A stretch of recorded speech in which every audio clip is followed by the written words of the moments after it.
class 10. Today we are going to start civics, and the first chapter of our civics is the Union Legislature. First of all, we will understand the topic, what is Union Legislature.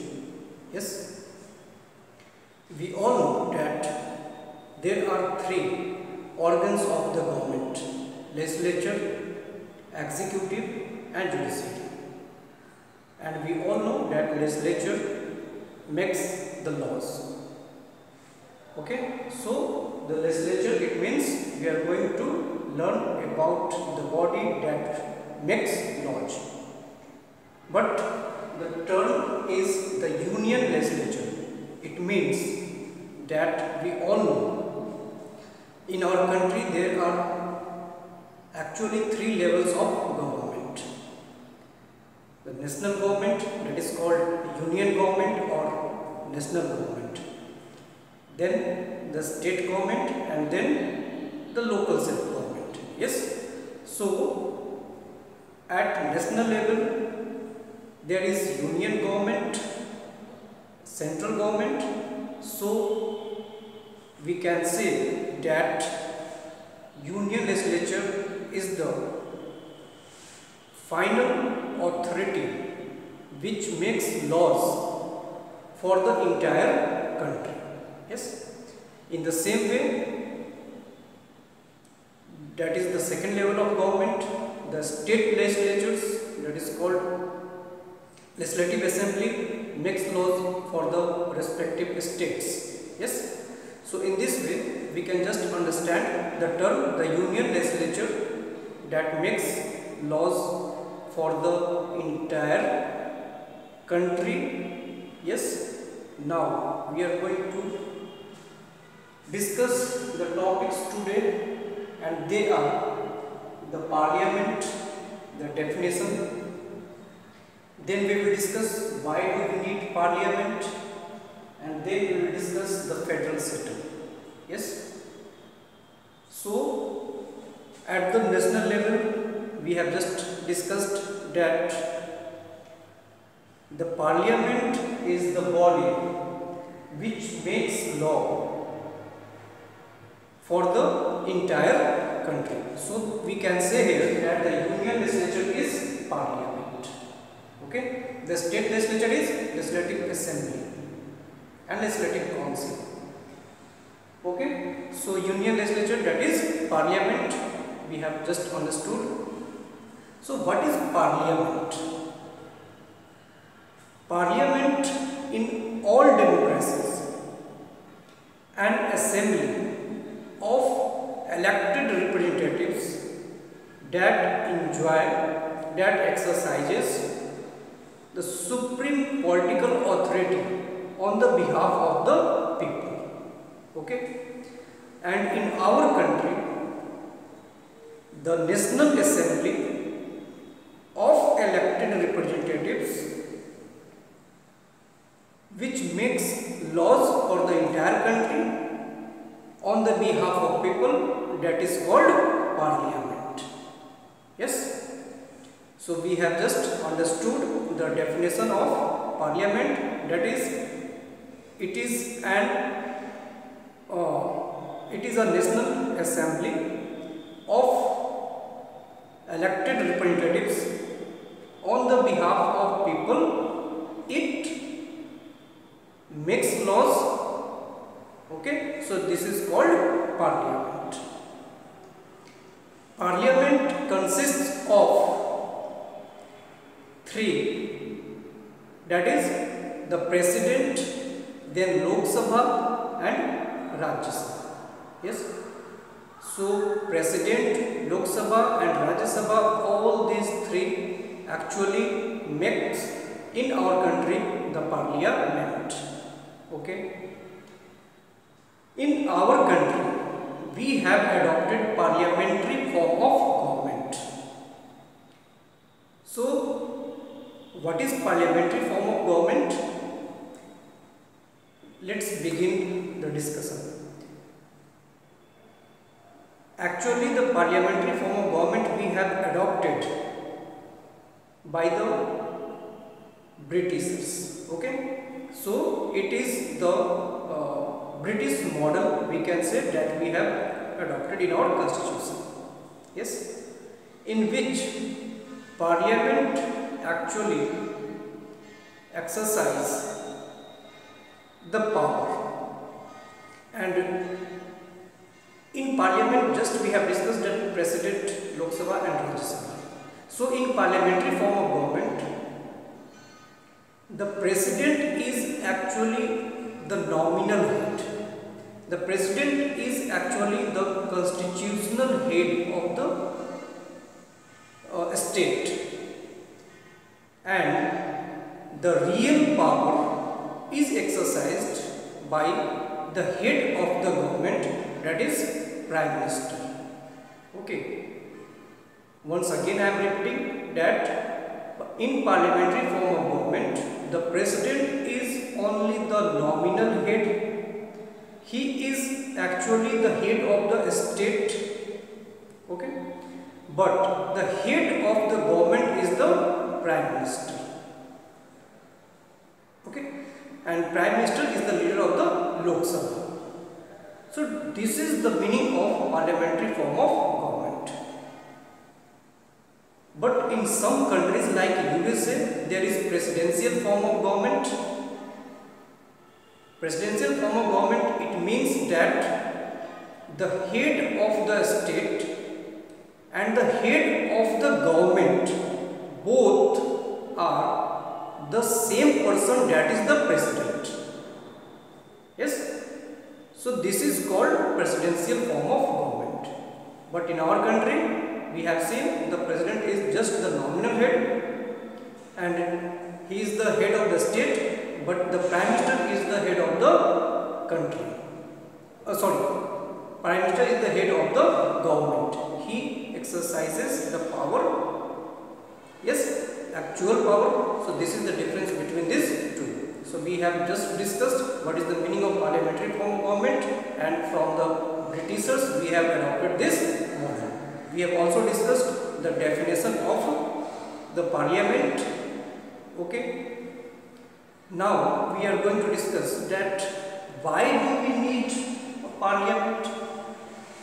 Why do we need a national assembly of elected representatives that enjoys, exercises all the power on behalf of the people? Okay. We all know that we actually are involved in our respective works. All the citizens of the country cannot participate in the decision making.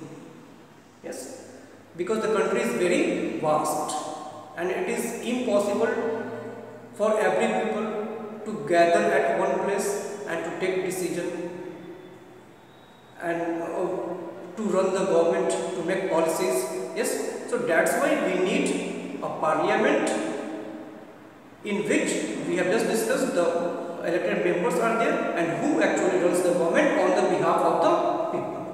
Yes, now we will see that what works, what functions actually parliament does. Okay, and by this we can just understand that why do we need a parliament. So the first thing is that parliament is the final authority for making laws. Okay, for the entire nation, the parliament, the union legislature makes laws. So it is the final authority for making laws. It can make new laws, it can change the existing laws, and it can also abolish the existing laws, and it can make the new laws in place. Okay. Next thing, next function of parliament, it controls over the executive. Parliament actually controls over the executives. Executives, the temporary executives, those who run the government. Actually there are two types of executive, temporary and permanent.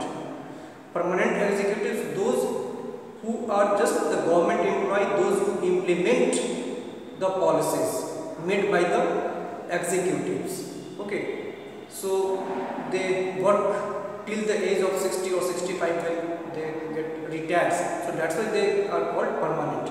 But President, Prime Minister and all the ministers at national level, at state level, at local level, they are called the temporary executives, because after 5-year terms they can be removed. Okay, so we call them temporary. So it controls over the executive. How they controls over the executives? We have already discussed in class 9 about no confidence motion. No confidence motion, it means that when the parliament loses its faith in the ruling government, okay, when the ruling government loses its majority, the ruling government has to quit. Okay, so as long as the ruling government enjoys the support of the majority in the parliament, they can just run the government. Okay, and once the Lok Sabha is dissolved, the executives of ruling government cannot run the government. So in this way we can say that parliament controls over the executive. Okay, and we have just discussed that by no confidence motion we can just remove the entire government, the Prime Minister including the Council of Ministers. Okay, we can just remove them if they have lack of majority. Okay, so in this way we can say that parliament controls over the executive. They can remain in the parliament only if they have the majority. Yes, so in this way we have discussed the second function. Next, controls all the money that government has. Okay, so we can say here that the parliament also controls over the money that the government has. Okay, because once the parliament sanctions that how much money has to be spent, then only the government is supposed to spend those money. Okay, so after the approval of the parliament, we can say the government can spend. The government has also to present the budget in the parliament, and we all know that what is budget. It means that the expectation of the total income, the expectation of the total expenditure, what are the sources of the income, where to spend the money, all things are just we know that present in the parliament. So in this way we can say that parliament controls over the money, over the budget. We can say the finance, parliament controls over the financial matters of the government. Okay, next, it is the highest forum of debate and discussion. We all know that any policy that the government tries to implement, first of all, those national policies is presented in the parliament, and the ruling government and the opposition parties, they debate, they discuss over the national policy or programs that is presented by the ruling party in the parliament. Okay, so we can see that parliament is the final highest forum of debate and discussion. Okay, so for all these things, for all these functions, and the very important thing that we just said in the beginning, that because we all are engaged in our own work, so who will run the country who will make the laws. Yes, and we have discussed that on the behalf of the people.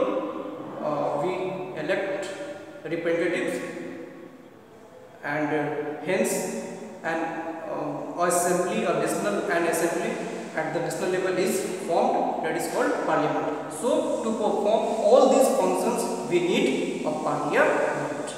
Okay, so we have discussed that what is parliament, what are the functions. Here we have just discussed that we have adopted parliamentary form government. That's why the Prime Minister, the leader of Lok Sabha, actually enjoys the real power. But it is not that President has no role in Parliament, because he is also the part of Parliament. Yes.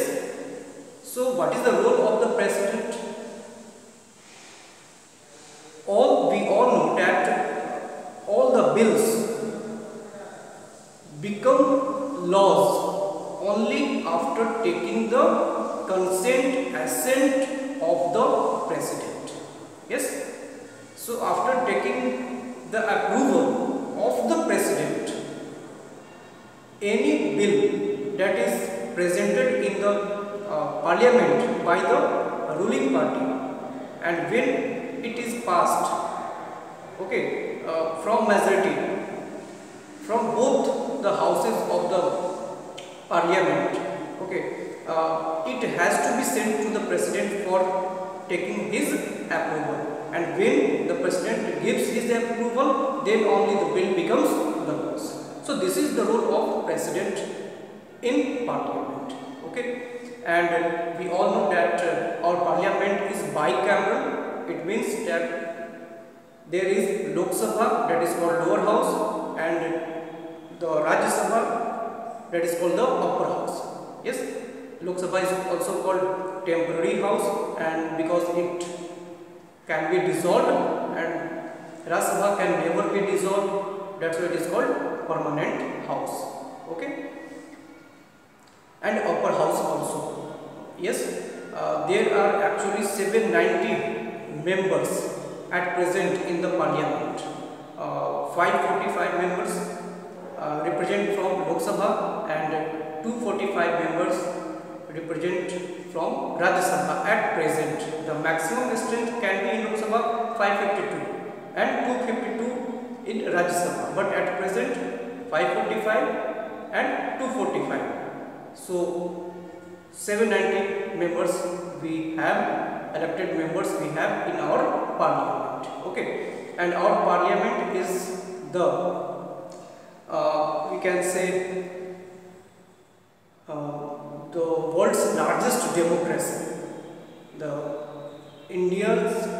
Our country is the world's largest democracy. In this way we can say, because this number 790 members are just elected, are the members of the Parliament. That's why it is the largest democracy in the world. Yes, so we have discussed these things. Now in our book the next topic is the federal system. Federal system. In class 9 also you must have read that what is federal system, and in this class also we have to read what is federal system. So we all know that India is a land of diversity. There is religious, cultural, linguistic, and there are many kinds of diversity in our country. So there are many different kinds of people live together in our country. Yes, and to give power to all these different kinds of communities, we have made our country a federal country. Yes, federal means actually sharing of power.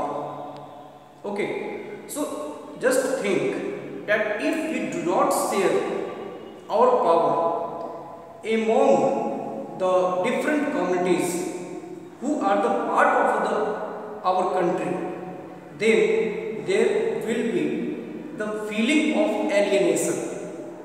There will be feeling of separatist. Yes, and thus the unity, the integration of the country will be put in danger. Yes, so just to make our country united, just for the integration of the country, we have adopted a federal setup in our country, in our constitution.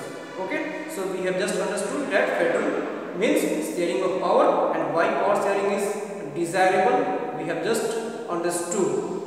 So okay, so in our country, though we have divided, though we have shared our power among the various units, constituent units of the country, that is, the center has divided, shared its power with state government, state governments has shared its power with local self governments.